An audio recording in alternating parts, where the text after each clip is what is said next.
My name is Grace Enzinger, and this is my summary and video on the Nacirema culture.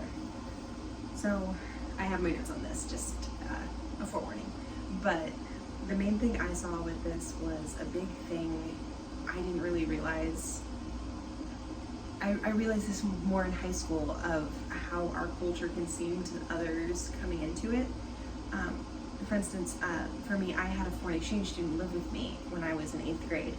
So that was a big part of my growing up, was helping her understand our culture and trying to explain why we did things.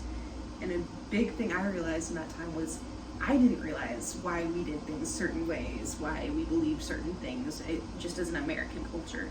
It was a very interesting time of like realizing, oh, I don't understand this, and trying to look into it and read about it more. But reading the article more that we were provided for this video was interesting to see how hospitals could be viewed, like historically speaking, and how like a dentist and things like that could be viewed, like looking back at them, or like from a complete outside view of someone who's never seen anything like that before. Because that's the way the American culture is described in this article is very similar to how we describe a lot of different cultures as we look back and anthropologists study them, or historians, people study these older cultures. We describe them in a very similar way as to what the American culture was described in this article, which I thought was really interesting because we never think of ourselves as being we consider ourselves very forward-thinking, very future-oriented. We're getting better, we're evolving, we're doing greater things. But this article definitely shows how our beliefs, how we do things, could be viewed in a very historic sense, and how we're still like kind of living in an old age.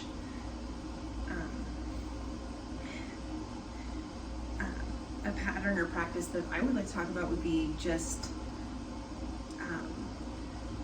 the Toa rooms is what I'm going to refer to them as.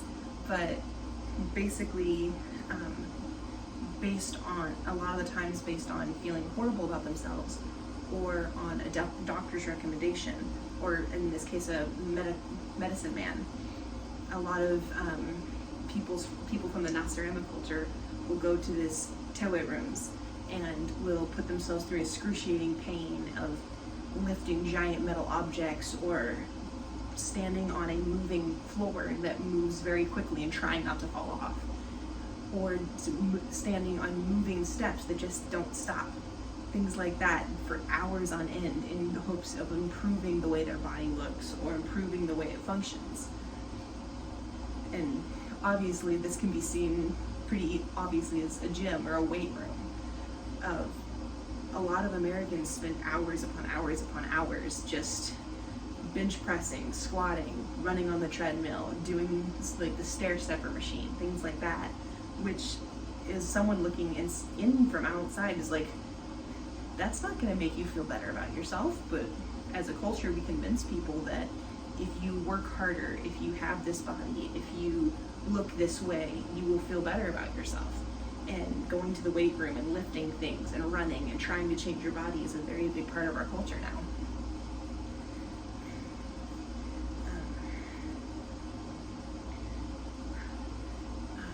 The belief that we need to change and edit our bodies and try to make ourselves better is just an overarching theme in the US culture, from supermodels to having the ability to edit photos.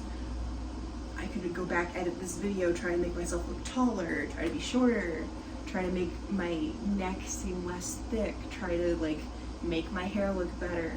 It's a very easy thing to do nowadays, is to edit the way we look, or to edit how we're seen, especially in front of a camera like this. It's something we are almost ingrained to believe, that we need to edit, we need to change, we need to be perfect in order to be in front of a camera, to be in front of large groups of people. It's something that's kind of ingrained in our society, a very big part of it.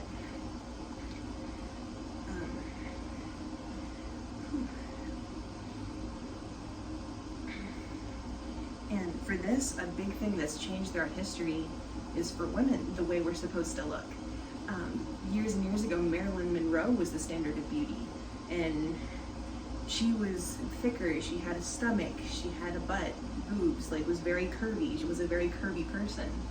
And then for most of my childhood and currently now, we're in a transitional period of the standard was being stick thin, having a flat stomach, being like flat chested, like very boxy, almost a boyish kind of figure for women. And throughout time, like we can go back even farther to more Shakespearean times when being curvy and being pale was seen as a symbol of beauty, and trying to add more powder to your face, eating more, things like that was a symbol of being beautiful, being wealthy, being able to be married off for women. As time's gone on, now, not as often now, but especially the early 2000s, laying in a tanning booth for hours trying to keep your skin tanner rather than pale was a big thing. Adding makeup to make yourself look tanner, trying to put chemicals and things on your skin trying to make it look tan. Meanwhile, in the Shakespearean times, you would put powder on to try to make yourself look pale.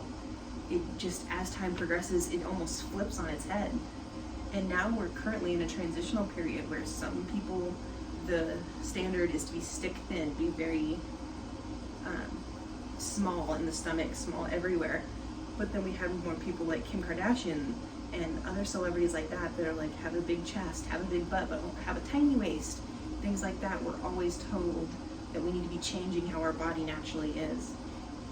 And throughout the ages, it always changes. You're never gonna look perfect. That's just how it is here. As times change, as people's views change, it edits how, as women, we're supposed to be presenting to the world. And even more so than men. Men are pressured to be muscular now. But for women, it's been very different. And even now, they kind of mention like, wealthy people will go into a hospital and have implants put into their chest, into their butt, try to make themselves into the image that they believe that they should be, even if that's not how they were initially built.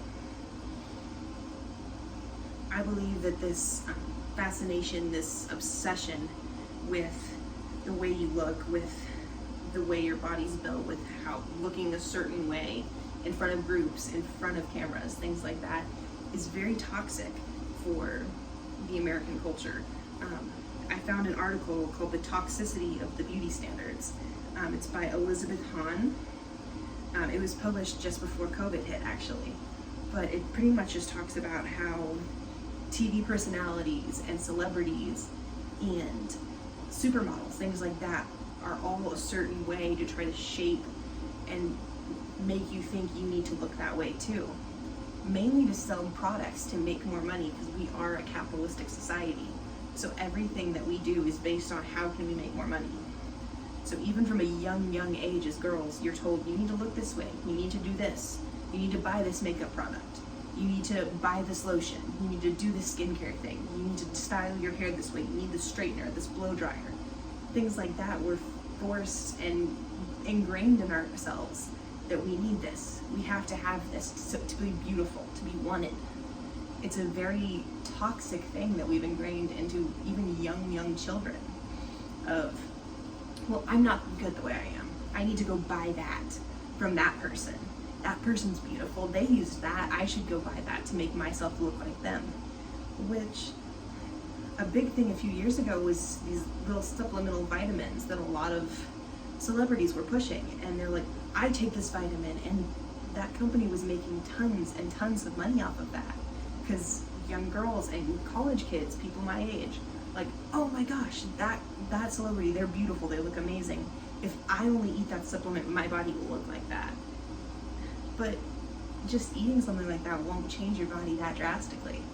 You can't become someone you're not. And this pushed toxicity of the beauty standard in America is detrimental to especially women's psychological health, and just depression, things like that are just at an all-time high.